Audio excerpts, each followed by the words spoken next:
हम कितने पद्मा पदम सौभाग्यशाली हैं जो पिता परमात्मा ब्रह्मलोक सिंहासन छोड़ करके हमें फिर से श्रेष्ठ आत्मा, महान आत्मा, पुण्य आत्मा बनाने के लिए आए हैं। बाबा कहते हैं बच्चे अब तुम मेरी श्रीमत पर चलो।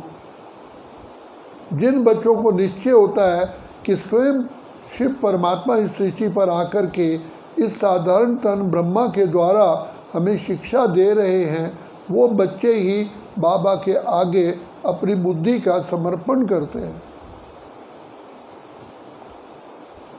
वैसे तो गाते आते हैं झूठी माया, झूठी काया, झूठा सब संसार।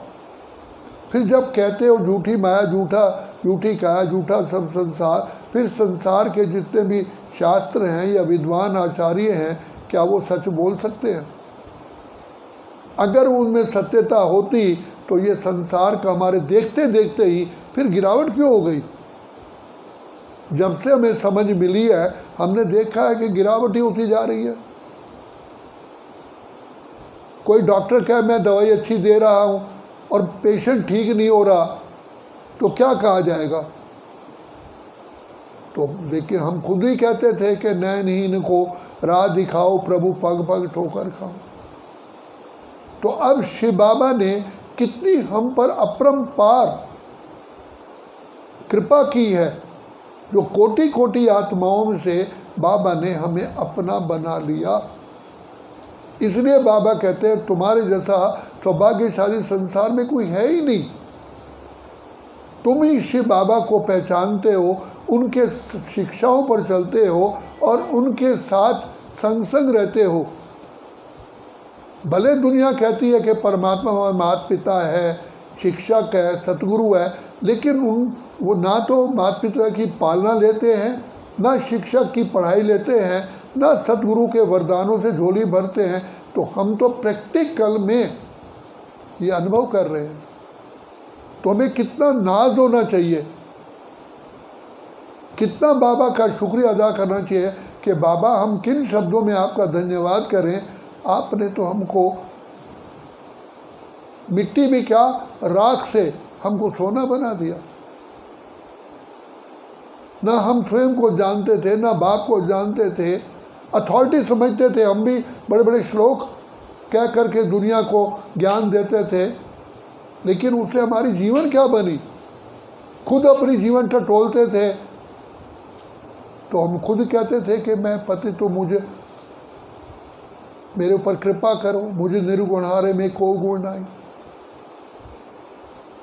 अवगुणों से भरपूर थे। तो बाबा की शिक्षा मिलने से, बाबा द्वारा योग जो बाबा ने सिखाया उस पर चलने से हमने थोड़े ही समय में बहुत विचित्र अनुभव किए। तो बाबा कहते हैं बच्चे मैं कल्प कल्प के संगम युग पर आता हूँ तुम आत्माओं की जोत जगाने के लिए। इसलिए समय यही है, भाग्य बनाने का समय केवल यही संगम युग ही है। इसके बाद हमें किसी को भी चांस नहीं मिलता। तो इसलिए सबसे पहले निश्चय रखो, जो बाबा कहे, जैसा कहे, जी बाबा, हाँ बाबा, अभी बाबा। और सबसे पहले हमने देखा है, चाहे ये ज्ञान यज्ञ में कैसे कैसे भोली भोली माताएं आई, भाई आए, लेकिन जिन्होंने शिव बाबा की मत को अंगीकार किया, स्वीकार किया, आज वो उनके चेहरा बताता है, उनके गुण बतलाते हैं, उनकी चरित्र बताता है कि वो कितने महान आत्मा है। तो हम भी बाबा की शिक्षाओं को लेकर के ऐसा बन रहे हैं और बन सकते हैं, हमें निश्चय है। तब बाबा कहते हैं बच्चे मैं रोज़ आकर के तुम बच्चों का ज्ञान रत्नों से श्रृंगार करता हूँ, फूलों के टोकरे भर के लाता हूँ तुम्हें सजाने के लिए। तो सबसे बड़ा जो दान है बाबा की है वो श्रीमत, वो है मुरली। मुरली में एक एक बात क्लीन और क्लियर समझाई गई है।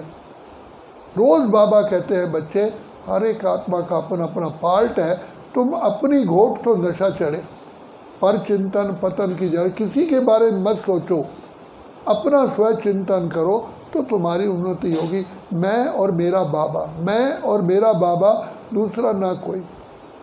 जिसने आत्मा ने मैं और बाबा दोनों को साथ रखा, मैं मेरा बाबा, तो वो आत्माएं हमेशा ही उन्नति को पार करती हैं। उनकी सारी की सारी प्रॉब्लम्स भी बाबा हल कर देते हैं और सारे वरदानों से झोली भर करके अपना जीवन श्रेष्ठ बना लेते हैं। तो बाबा कहते हैं बच्चे, हम प्रैक्टिकल में देख रहे हैं कि बाबा द्वारा सिखाया हुआ योग द्वारा कितनी बड़ी से बड़ी परेशानियां दूर हुई हैं और हो रही हैं। ये सारे यज्ञ का इतिहास है। योग बल द्वारा ही हम जो पांडव सेना है आगे बढ़ते जा रहे हैं और आगे बढ़ना ही है। सबसे पहला है निश्चय, निश्चय बुद्धि विजयंती, संशय बुद्धि विनश्य। बाबा कहते हैं अपने ऊपर भी निश्चय रखो, तुम भी वही आत्माएं हो जो कल पहले जिन्होंने जीत प्राप्त की थी। बाप पर भी निश्चय रखो, ड्रामा पर भी निश्चय रखो, पढ़ाई पर भी निश्चय रखो। अच्छा, ओम शांति।